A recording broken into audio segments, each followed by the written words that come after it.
பொங்கல் பண்டிகையையொட்டி ஈரோட்டில் ரேக்லா பந்தயத்திற்கு குதிரைகளை தயார் செய்யும் பணியில் பந்தய வீரர்கள் மும்முரமாக ஈடுபட்டுள்ளனர்.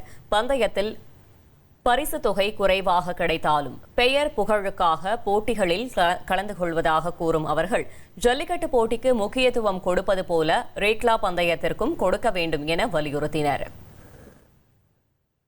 வீட்டுக்கு குதிரை இந்த காலம்லாம் போயிடுச்சுங்கண்ணா. இப்போல்லாம் சோக்தாரின்னு இவங்க தான் வச்சுருக்குறாங்க. இதே மாதிரி கவர்மெண்ட்டும் கொஞ்சம் நமக்கு ஒத்துழைப்பு கொடுத்துச்சுன்னா இது ஒன்றும் கொஞ்சம் முன்னிலைக்கு வரும். இளைஞர்களுக்கெல்லாம் ஒன்றும் சப்போர்ட் பண்ணுவாங்கண்ணா. இப்போ கவர்மெண்ட் எப்படின்னா ஜல்லிக்கட்டு இதெல்லாம் நடத்துகிற மாதிரி பொங்கல் விழான்னா ஒரு அலங்காநல்லூரில் எல்லாம் எப்படி ஜல்லிக்கட்டு நடத்துகிறாங்களோ அதே மாதிரி குதிரை பந்தயங்கிறது ஒன்று நடத்துனாங்கன்னா இன்னும் கொஞ்சம் நல்லா இருக்குங்கண்ணா. ஆனால் இது எப்படின்னா நாங்கள் இப்போ ஒரு ஆரம்ப காலத்துலேருந்து பண்ணிகிட்டு இருக்கோங்கண்ணா. இது ஜல்லிக்கட்டு இது மாதிரி இது ஒரு பாரம்பரிய விளையாட்டு தாங்க. இது நாங்கள் பண்ணிகிட்டு இருக்கிறது எதுக்காகனா எங்களுக்கு ஒரு நேமுங்கண்ணா.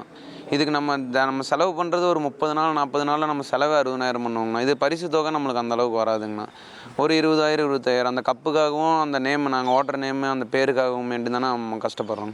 1,25,00,000 மனங்களை வென்ற தந்தி டிவி யூடியூப் சேனல். தவிர்க்க முடியாத தம்ப்நெயில்ஸ், கலக்கலான கான்டென்ட்ஸ். நீங்களும் இந்த குடும்பத்தில் இணைய இப்பவே சப்ஸ்கிரைப் பண்ணுங்க. அசுரபலம் கொண்ட எங்கள் டிஜிட்டல் கரங்களில் உங்கள் விளம்பரங்களை சேர்க்க வாட்ஸ்அப் பண்ணுங்க 8939888378. Email advttanditv@dttv.in.